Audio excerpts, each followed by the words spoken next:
Ya, Assalamualaikum warahmatullahi wabarakatuh. Apa kabar anak-anakku kelas 10 SMA? Oke, pada kesempatan kali ini kita akan belajar mengenai sejarah lahirnya sosiologi. Kita langsung mulai. Sejarah lahir sosiologi. Sejarah perkembangan sosiologi. Sosiologi awalnya menjadi bagian dari filsafat sosial yang membahas tentang masyarakat. Namun, selanjutnya, sosiologi berkembang menjadi ilmu tersendiri. Menurut Bridget Berger dan Peter L. Berger, karena adanya ancaman terhadap tatanan kehidupan sosial. Jadi menurut Berger, sosiologi ini lahir berkembang karena adanya ancaman terhadap tatanan kehidupan sosial. Jadi kondisi sosial, kondisi kehidupan masyarakat pada saat itu mengalami kekacauan, mengalami ancaman. Apa saja ancamannya? Oke. Leyendecker mengidentifikasi ancaman tersebut meliputi pertama, terjadinya dua revolusi, sejarah revolusi besar di dunia ya. Pertama revolusi industri di Inggris yang terjadi pada periode tahun 1750 sampai 1850 yang ditandai dengan berbagai penemuan baru. Yang kedua, Revolusi Prancis tahun 1789 sampai 1799.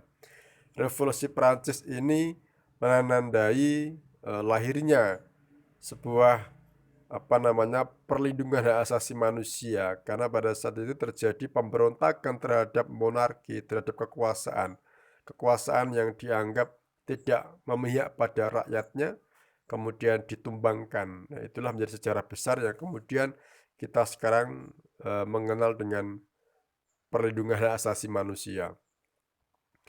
Kemudian timbulnya kapitalisme pada akhir abad ke-15. Kapitalisme.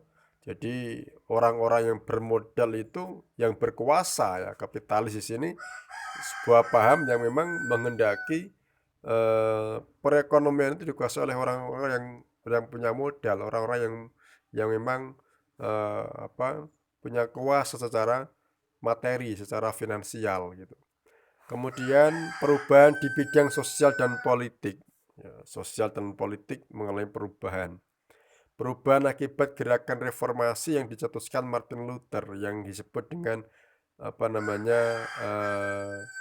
revolusi gereja kalau tidak salah ya. Dia Martin Luther menjadi sebuah orang tokoh yang dianggap pergerakannya cukup membuat perubahan pada saat itu di Eropa ya khususnya. Kemudian meningkatnya individualisme.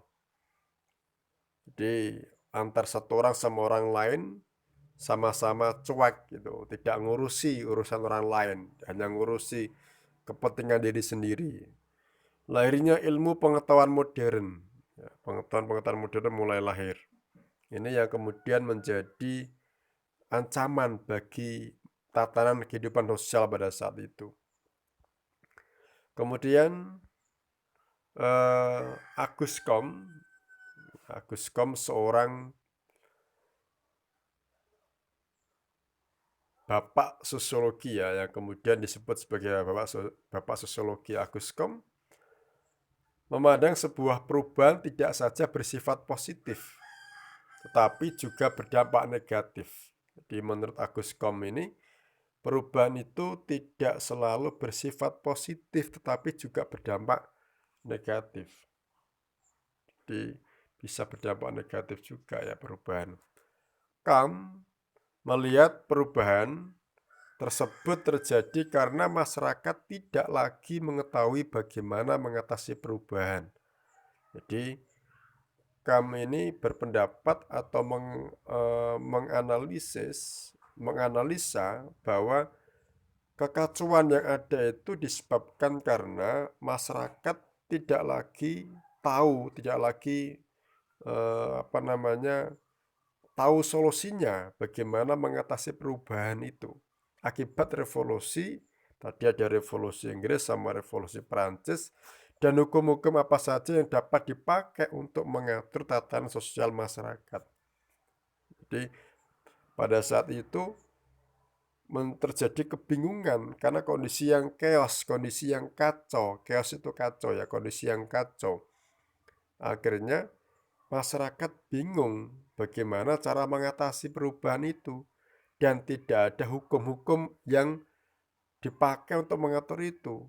Ya, jadi ketika awalnya manusia itu yang kalau di revolusi Inggris kan dari teknologi yang tradisional kemudian muncul teknologi yang modern, banyak ditemukannya mesin ya, ada mesin jahit, juga ada telepon dan sebagainya yang kemudian itu pasti akan membawa dampak pada perubahan kehidupan sosial di masyarakat. Nah, jika tidak ada hukum yang mengatur, maka bisa kacau. Termasuk revolusi Prancis yang awalnya masyarakat tunduk patuh pada kerajaan, pada monarki pada saat itu, ketika masyarakat sudah berontak dan menumbangkan kekuasaan, maka di sini juga terjadi kekacauan. Bagaimana cara mengatur masyarakat ini? Nah, inilah yang menjadi beberapa penyebab lahirnya sosiologi nantinya. Oke. Kemudian oleh karena itu tahun 1942 ya, itu salah ketik ya, 1942. Oleh karena itu tahun 1942 Agus Kom menyarankan agar semua penelitian tentang masyarakat ditingkatkan menjadi suatu ilmu yang berdiri sendiri. Jadi karena kondisi yang seperti itu, maka seorang tokoh Prancis namanya Agus Kom ini mengendaki menyarankan agar ada ilmu yang berdiri sendiri, ya, berdiri sendiri. Yang kemudian Agus Kom mengistilah dengan namanya sosiologi, ya, sosiologi. Sosiologi baru berkembang menjadi sebuah ilmu setelah Emil Durkheim mengembangkan metodologi sosiologi melalui bukunya Rules of Sociological Method. Meskipun demikian, atas jasanya tersebut, kelahiran sosiologi, Kom tetap disebut sebagai bapak sosiologi. Jadi karena atau Agus Kom yang mengistilahkan pertama kali dan menyarankan adanya ilmu yang berdiri sendiri, maka Agus Komlah yang disebut sebagai bapak sosiologi. Ya, demikian penjelasan mengenai sejarah lahirnya sosiologi. Semoga manfaat. Terima kasih. Tetap di rumah. Semangat belajar dari rumah. Dan jangan lupa berdoa. Semoga kita dan keluarga kita selalu diberikan kesehatan oleh Allah Subhanahu wa Ta'ala. Wassalamualaikum warahmatullahi wabarakatuh.